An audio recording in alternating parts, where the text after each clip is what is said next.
Hey, welcome to the 905er. My name's Roland Tanner. I am Joel McLeod. And today we're still trying to stick with Good News December. And actually there is one incredibly good piece of news, which it's bigger than the 905, it's bigger than Canada, but there are vaccines on the way. And after only 10 months of this pandemic really being in full flight, that's pretty amazing. And I think we both thought that this is something that should be kind of celebrated, even as we consider the next steps of implementation. So, Joel, what are your thoughts? I think it's great. It's fantastic news. It is that light at the end of a very, very dark tunnel that was 2020, and I think we can legitimately say we have hope that this thing will now come to an end. Granted, it's not going to be tomorrow, and it's not going to be the end of the year. It'll take some time, but this pandemic will end. I think it's safe to say it will end, and that's a great thing. And it's something that it's kind of the great way to end off 2020, I suppose, if you think about it. It is, and it reassures me. To my mind, it really underlines some really important things. It's sounding a bit grand, but in the context of history and things like this, what has extended the length of our lives? What has defeated disease again and again and again? What has made our standards of living, even in a year as awful as 2020, infinitely better than our ancestors 100 or 200 years ago? It's basically science and education. And, this should, if this vaccine or these vaccines work, and there's every indication that they will, and they do, this strikes me as being one of the scientific breakthroughs of our age, that, what used to take hundreds of years, decades to centuries of work can now be done in a year. A completely new form of vaccine. This isn't your regular flu jab. This is a new type of vaccine that works in a new way based on scientific discoveries made in the last 5 or 6 years.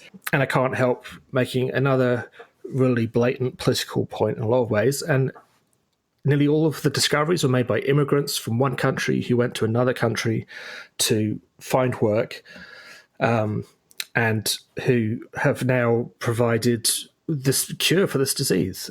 So I doubt we've got many anti-immigrant racists in our listenership. I suspect we scare them off pretty quickly. But if there were any out there, it's like, well, if you want proof of how immigration can do amazing things, there's your evidence. Absolutely. And if you think about where we are right now, we're in December.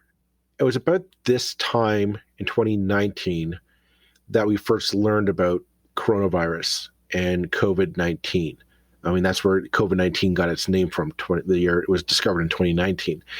And it's almost been I'm not going to say to the date, but it's been about a year.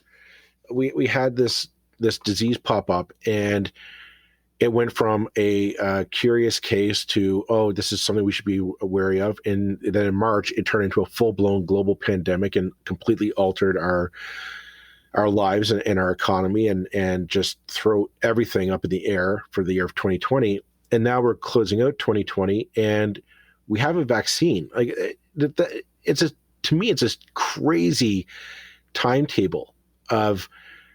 This is a disease no one had seen it before.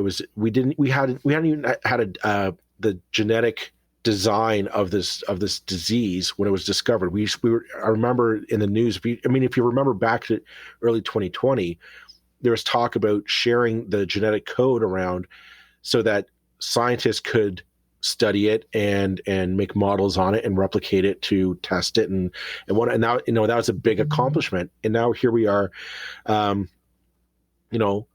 Closing out 2020, and we now have 3 major companies providing 3 separate vaccines that right now, knock on wood, all seem to be viable. They work, they're effective, and it's given, I think, a lot of us hope that this nightmare of a year will pass. We will go. We'll move on. And the real story has been just how, when we come together, regardless of race, nationality, religion, country of origin, or what language you speak, when we come together, like we as a species, human beings are capable of accomplishing amazing feats. And it's just, it's just, and here's the thing, like we were. I remember back when this thing first hit, and we were talking about closing down the economy, or they were talking about closing down and people were seriously worried that this was going to be like, it was going to be like an apocalyptic movie. We were going to see the breakdown of society, and by this time we're going to have roaming bands of vigilantes roaming the streets, taking the last can of corn off the shelf for food. And that didn't happen. You know why? Because ultimately we're good people. Not I don't mean that Canadians, I mean human beings. I think we generally can be good people. And when push comes to shove, we help each other out. And this year, the easiest way to help each other out was to put on a mask and just stay a little bit further apart from each other than we're normally used to. And you know what? It worked. We made it through. We helped each other out, gave scientists the time to do the work that they needed to do. And now we've got hope, legitimate, bona fide, real hope for 2021. And it is, and it's a shame. I mean, this again. I think this is, the phrase "historic." This is an historic event gets used far too often. It's usually when the Blue Jays win or something. It's historic. The Blue Jays have won, and admittedly rare in recent years, although not this year. But this is a historic event. The pandemic was obviously an event that will dominate history books in generations to come.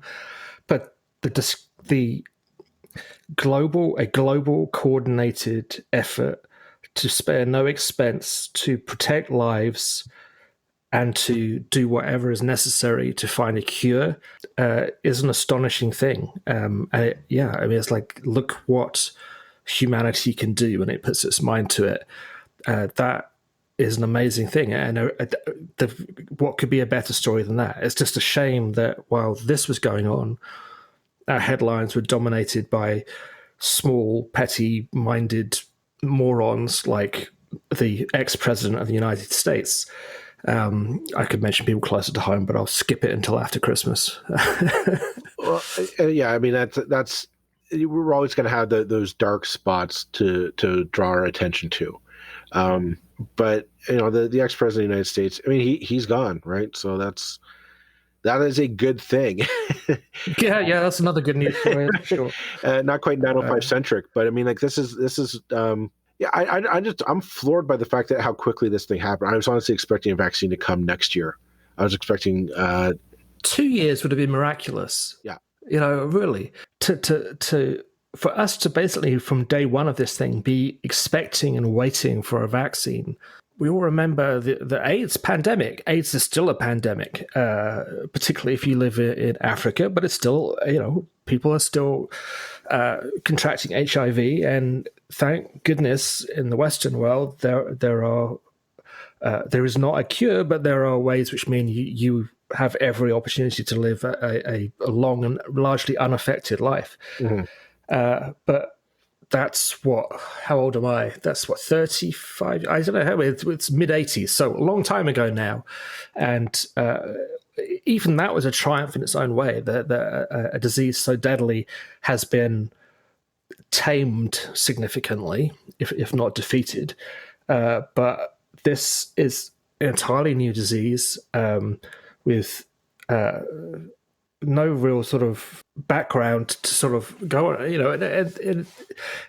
Not only has multiple vaccines been developed, but using new methods, it really is.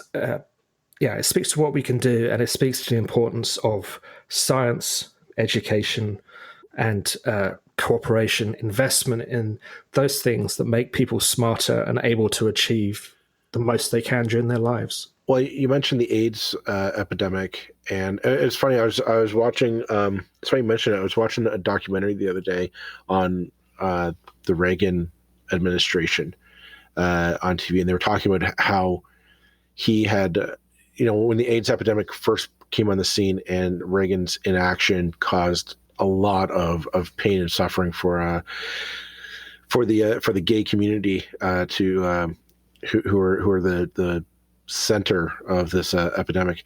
I was thinking of that just how slow that response was compared to this one, and it makes you it kind of makes you wonder, like, what if that passion and determination was out there?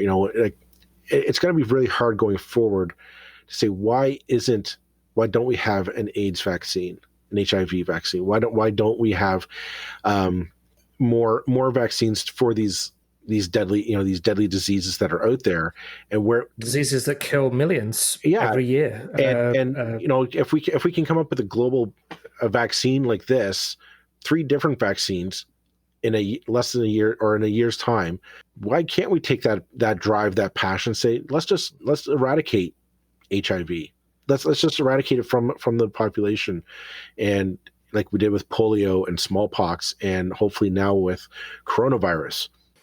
Yeah, and it, you hate to go down this road, but like I say, we talk now as if HIV and AIDS as the condition that arises from HIV.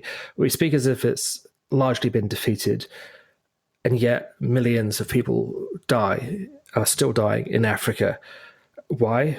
Because they're African and they don't count as much. Mm-hmm. We, every day of our lives in the Western world or in the wealthy parts of the world, put different values on different lives depending on where you live. COVID affected everybody. It affected the rich and the old, and it affected the Western world. And in fact, it has proved itself most difficult to contain and control in the wealthiest parts of the world in many ways, or at least as far as we can go on the statistics which are available, which admittedly may be very less than adequate in say sub-Saharan Africa. Mm-hmm. However, I mean, basically, we make those calculations. I remember reading a book about the Rwandan genocide. I think it was Romeo Dallaire's book, probably,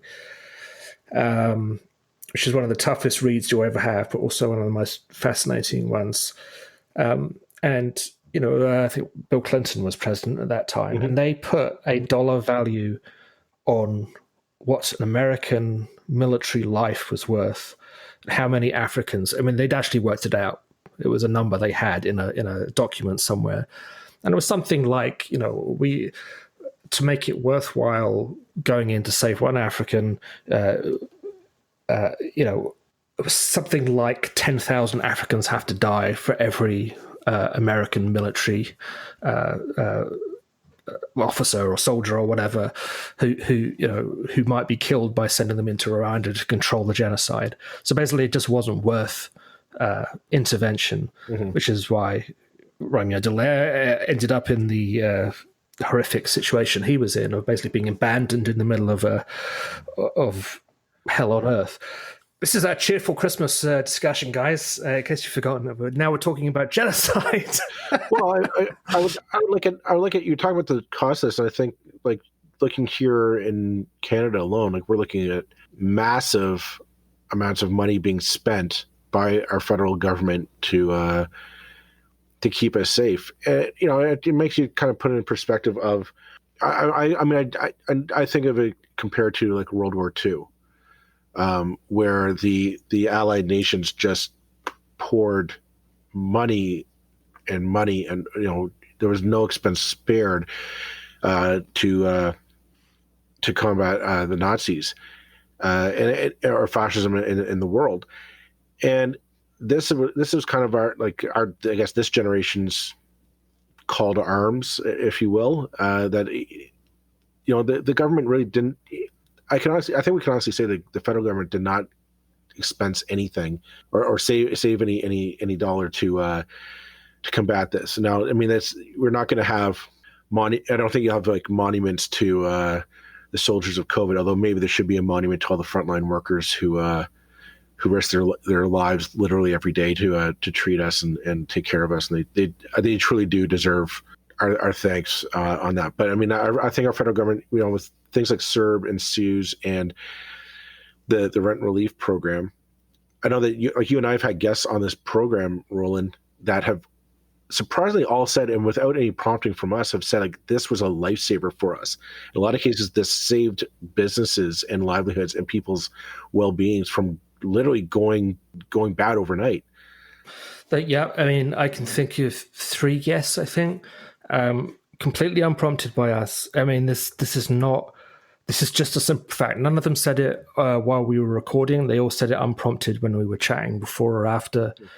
And I think the phrase in each case was something very close to, thank God for the federal government, they really saved our bacon.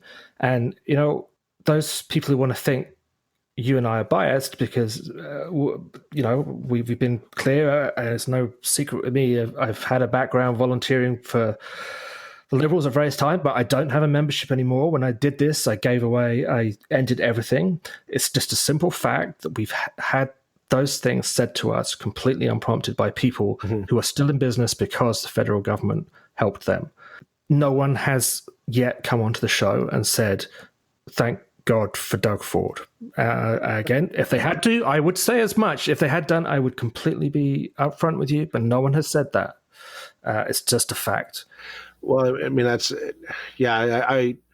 not going to go write the epitaph of the Doug Ford government just yet. I think that once all the dust is settled and the vaccine is rolled out and we're able to safely drop all the restrictions that are placed on us right now, there'll be an accounting, if you will, of what could and could have been done better. We know the problems that have existed in the long-term care homes. We've covered it a bit, and these problems aren't going away. My hope is the light that COVID has shone on it, and that's been an ugly underbelly, lights a fire to say we need to fix this. We need to come up with a new solution, whether that's stricter controls, whether it's we make all the homes in Ontario public some way, if we subsidize it in some way and greater accountability there. I don't know. I don't have an answer. I don't know the policy behind it that well, but I mean that's in a weird turnabout way. That's kind of one of the good things of COVID, is that it finally did shine a light on these shortcomings in our system. And yeah, I'm hoping that it's going to light a fire underneath, not necessarily the government's behind, but everyone else to say, no, we need to fix this. Absolutely. It clearly hasn't lit a fire under the current provincial government. I'm not sure it's lit a fire under the leadership of either of the other 2 mainstream parties, either at provincial level, from anything that I've particularly noticed. It should light a fire. Nothing makes me angrier at the moment. And there's lots of things that make me angry. But nothing makes me angry. I've just, literally before I came on here, I just read 3 tweets from Cynthia Mulligan, the City News journalist. Exclusive, 96% of residents at Sunnycrest Long-Term Care in Whitby have tested positive for COVID-19. 19 have died. 67 staff are positive. An inspection was done less than 2 weeks ago, found widespread failures caused actual harm to residents. No one was screened upon entry. PPE was improperly used. Staffing was less than 50%. Food and high-risk medications were given up to 2 hours late. Wounds were not treated. This was happening as the outbreak started a couple of weeks ago. So this is late November 2020, not March. The daughter of a resident said to me, nothing was learned from the first wave. That's shameful. I mean, it's double issue. It was shameful in March when we had to send in the military. It's triply, quadruply shameful now. Well, I mean, People should be going to prison for this kind of thing, and the owners of that long-term care place, they may have their reasons, but they're going to need to be damn good ones. But there's a chance that they are now protected from prosecution because of changes made in the last month or so by the province.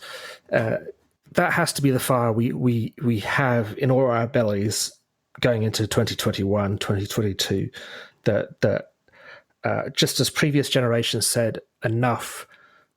Everybody has a right to an education. Everybody has the right to free healthcare. Everybody has the right to a safe, secure, well looked after, well run, well funded place in the last years of their lives.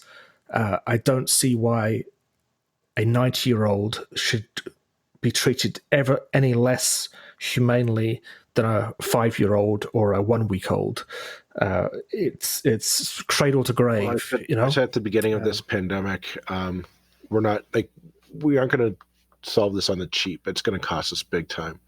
I think the federal government understood. And I suspect at the beginning of this, the federal government said, "Okay, well, we don't cover the long-term care homes. Our mandate, our division of powers, we don't cover healthcare, all that stuff. So we'll leave that to the provinces. Meanwhile, we'll give money to people so they can stay indoors and money to businesses so they can stay alive." And I'm going to, maybe I'm partisan or whatnot, but I do believe the federal government held up their end of the bargain. In essence, all the federal government can do is write a check, and they wrote a check. That's awesome. That's all they could really. That's ultimately all the federal government could do is write checks, send them to the provinces, or send them to people. It doesn't run the stuff. So, they did it. I mean, that'd be my only concern about the rollout of the vaccine is that everybody's going to say, "Oh, Trudeau's going to come in and roll out the vaccine," and yeah, to an extent. But keep in mind, like the provinces all have the health units. They're the ones who have all the hospitals, all the family care units that we all have. All the family doctors answer to the province.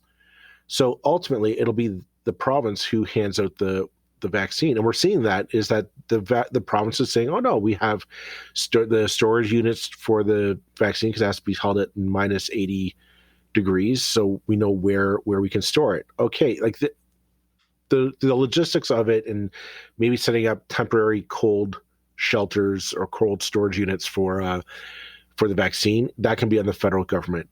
The military can come in and kind of set that up if need be. But actually rolling out is going to be up to the province. And that's my concern, because the other thing that we were talking about this just before we came on here, Roland, was that the Minister of Health was saying that we're talking about once you get your vaccine, your COVID vaccine, you have your COVID card to prove to places, "Oh, I've got my vaccine." And that's great on paper.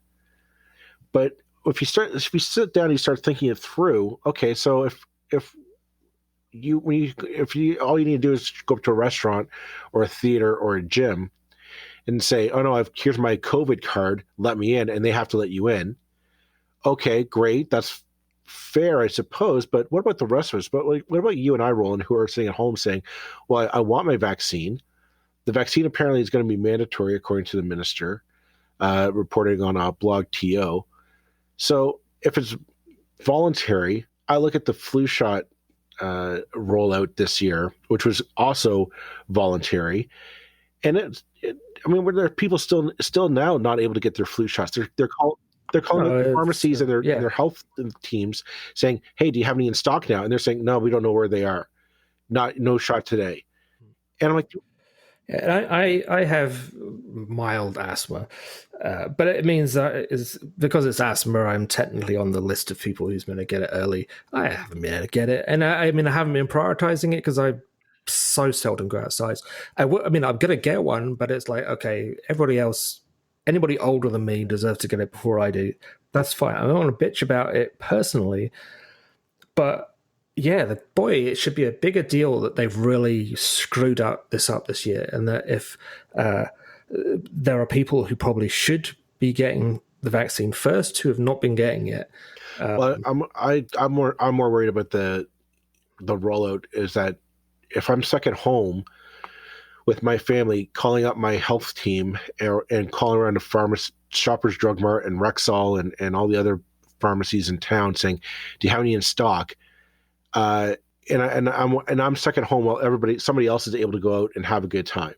If somebody else is able to go to a restaurant and sit down and enjoy a meal, or go see a film in peace and ease, because they had this card, like, it's going to cause so many problems. I can just foresee it. Just I'm not even sure of the legality of that. Well, kind of that's the thing. Is like you do get into a bit of chart. I'm not a lawyer, but I can foresee a few charter issues of so basically we have some people who have freedom, able to go out and do what they want, and you and I now are not allowed to do anything not because we refuse to get a shot, but because the logistics of this free-for-all rush to your pharmacy and get a shot is just going to be maddening. I'd hope that the province would learn from the screw-up that's the flu shot and set up some kind of scheduled vaccine. I mean, I don't see how you can make it voluntary. I think it's got to be a mandatory vaccination. I really do. That, you could do it by neighborhood or by postal code, right? So one day you get a letter in the mail from the Ministry of Health saying, "Roland, you have to drive to this location because we're doing your neighborhood or your postal code on this date, and you have to show up then." And you and your household shows up, you get your shot, you're done. Okay, great. And just do a steady roll that we know. Okay, I know I will get my COVID. I'm not gonna have to fight with everybody and spend the day on the phone calling around to find out who's got some in stock.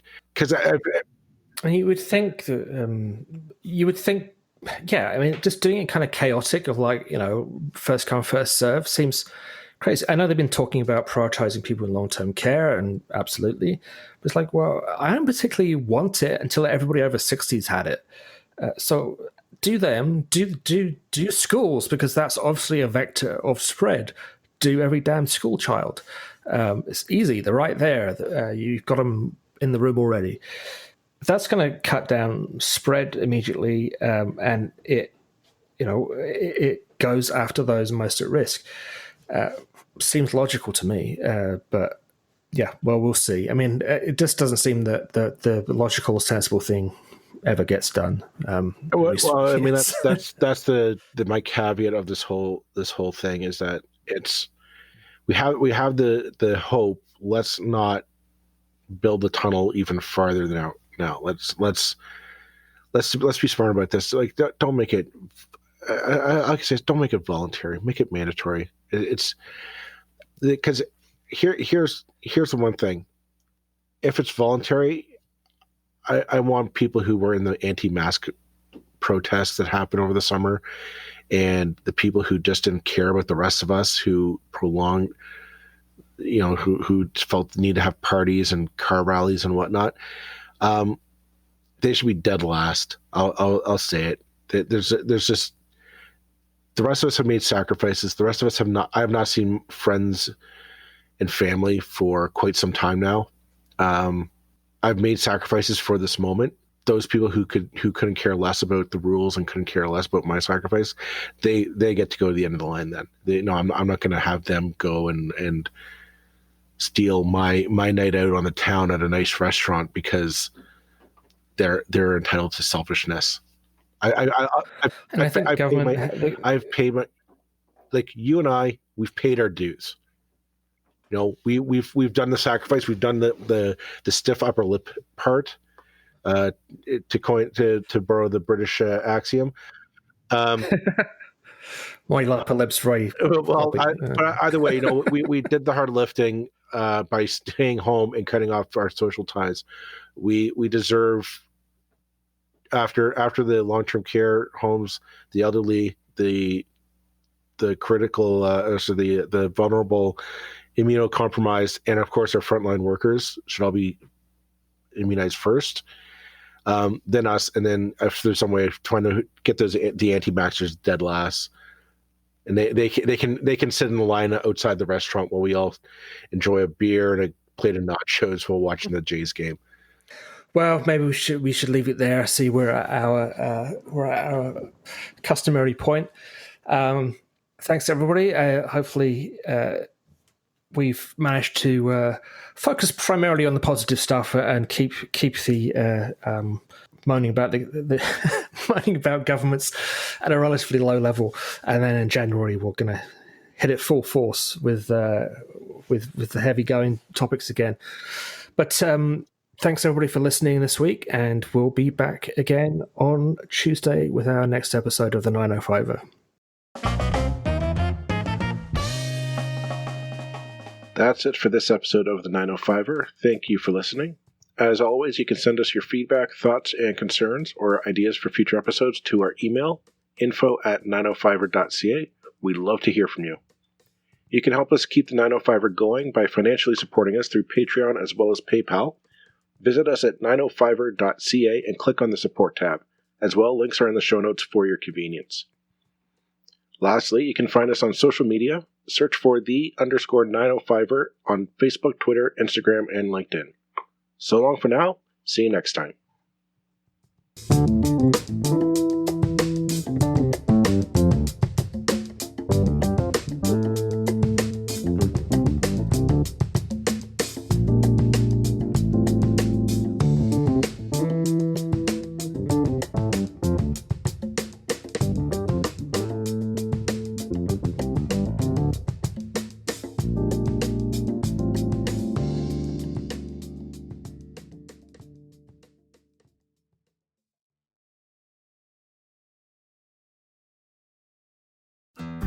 You looking to make the most out of this life and optimize your personal wellness? Then check out the Natural Man Podcast. Join me, host Mike C., as we explore all areas of human wellness, physical, mental, and emotional. Learn strategies to optimize your own well-being and be in the driver's seat of your own health. Remember, your doctor works for you. Learn biohacks, neurohacks, ways to improve sleep, and ways to optimize your body and your mind. Check us out on Apple, Spotify, the Fountain app, and at naturalmanpodcast.com.